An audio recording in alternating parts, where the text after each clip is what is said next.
अपनी बहन से बहुत प्यार करते थे, साथ वह खाना खाते थे।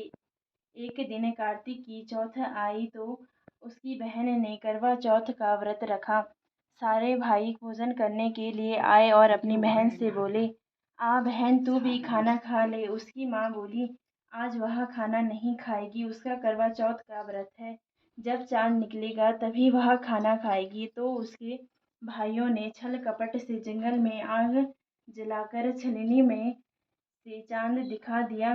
तो वह अपने भाइयों से बोली, चलो भाभी, चाँद निकल आया है, अर्घ दे लो। तो उसकी भाभी बोली, ये तो तेरा चाँद है, हमारा चाँद तो रात को निकलेगा।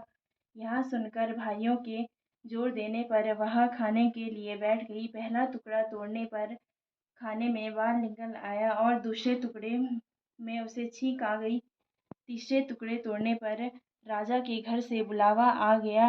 राजा का राजा का लड़का बीमार है, जल्दी भेजो। माँ ने लड़की के पहनने के लिए 3 बार संदूक खोला। तीनों बार संदूक में सफ़ेद साड़ी निकली।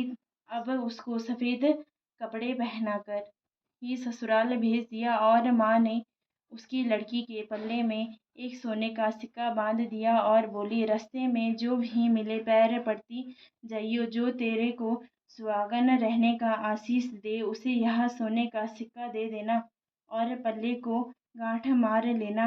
अब उसे रास्ते में जो भी मिलता वह उसके पैर पड़ते हुए जाती, लेकिन कोई भी उसे सुहागन रहने का आशीष नहीं देता। अब वह ससुराल में आई तो दरवाजे में उसकी छोटी ननद खड़ी थी। वह उसके पैर पड़ी तो ननद बोली, सीली हो, सपूती हो, 7 पुत्रों की माँ हो, मेरे भाई को सुख देना। अब उसने सोने का सिक्का ननद को दे दिया और पल्लू में गांठ मार ली। उसके बाद वह अंदर आई तो देखा कि उसका पति मर गया है। अब वह उसे लेकर एक कोठरी में पड़ी रही। 1 साल तक उसकी सेवा करी। उसकी सास बांदी के हाथ बची कुची रोटी भेज देती।